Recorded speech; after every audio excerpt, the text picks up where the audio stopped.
Beijing সফর শেষ হতেই ভূরাজনীতিতে তীব্র কম্পন। তাইওয়ান প্রশ্নে ডোনাল্ড ট্রাম্প কি তবে বেইজিংয়ের দিকেই ঝুঁকছেন? শি জিনপিংয়ের কড়া হুঁশিয়ারির পর ফক্স নিউজে দেওয়া ট্রাম্পের এক মন্তব্য এখন তোলপাড় সৃষ্টি করেছে ওয়াশিংটন থেকে তাইপে পর্যন্ত। ট্রাম্প কি সত্যিই তাইওয়ানকে চীনের হাতে ছেড়ে দিচ্ছেন, নাকি এটি তার কোনো নতুন বিজনেসম্যান চাল? বেইজিংয়ে অনুষ্ঠিত ডোনাল্ড ট্রাম্প এবং শি জিনপিংয়ের শীর্ষ বৈঠকটি ছিল অত্যন্ত স্পর্শকাতর। চীন বরাবরই তাইওয়ানকে নিজেদের অবিচ্ছেদ্য অংশ বলে দাবি করে আসছে এবং প্রয়োজনে সামরিক শক্তি প্রয়োগের হুমকিও দিয়ে রেখেছে। এই সফরে শি জিনপিং ট্রাম্পকে স্পষ্টভাবে লাল রেখা বা রেড লাইন স্মরণ করিয়ে দেন। তিনি জানান, তাইওয়ানের স্বাধীনতা বা মার্কিন অস্ত্র সহায়তা নিয়ে চীনের অবস্থান অত্যন্ত কঠোর। ভুল পদক্ষেপ যেকোনো সময় বড় ধরনের সংঘাত ডেকে আনতে পারে। কিন্তু আসল চমক তৈরি হয় চীন সফর শেষে।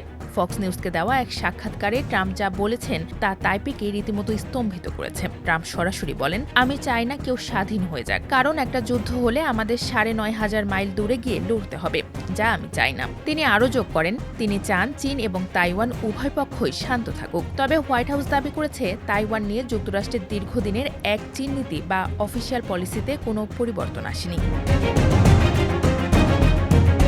ট্রাম্পের এই বক্তব্যের পর চুপ থাকেনি তাইপও। দ্বীপরাষ্ট্রটির পররাষ্ট্র মন্ত্রণালয় অত্যন্ত কঠোর ভাষায় পাল্টা প্রতিক্রিয়া জানিয়েছে। তারা স্পষ্ট করেছে, তাইওয়ান একটি সার্বভৌম, স্বাধীন ও গণতান্ত্রিক রাষ্ট্র এবং এটি কোনোভাবেই গণপ্রজাতন্ত্রী চীনের অধীন নয়। মূলত বহু বছর ধরেই চীন তাইওয়ানকে নিজেদের ভূখণ্ডের অংশ বলে দাবি করে আসছে।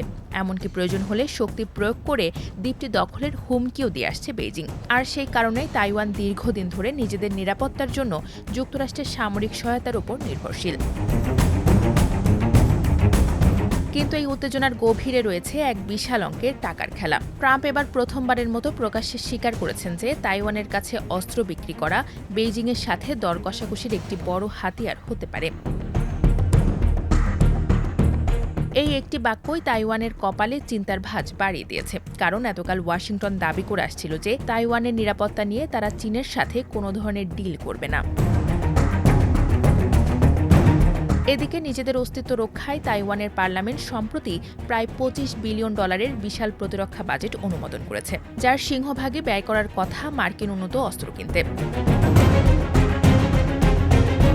রাজনৈতিক বিশ্লেষকেরা বিষয়টিকে ট্রাম্পের আমেরিকা ফার্স্ট পলিসি এবং ট্রান্সঅ্যাকশনাল ডিপ্লোমেসি হিসেবে দেখছেন। ন্যাশনাল তাইওয়ান ইউনিভার্সিটির রাষ্ট্রবিজ্ঞানের অধ্যাপক লেভ ন্যাচম্যান বলেন, অস্ত্রকে দর কষাকষির হাতিয়ার হিসেবে প্রকাশ্যে উল্লেখ করে ট্রাম্প ঠিক সেই কথাটি বলেছেন যা তাইওয়ান কখনোই শুনতে চায়নি। অন্যদিকে তাইপের এক গবেষক বলেন, বেইজিংয়ের সাথে বাণিজ্যিক বা কৌশলগত সম্পর্ক উন্নত করতে ট্রাম্প প্রশাসন তাইওয়ানের অস্ত্র বিক্রির প্যাকেজে কাটছাঁটও করতে পারে।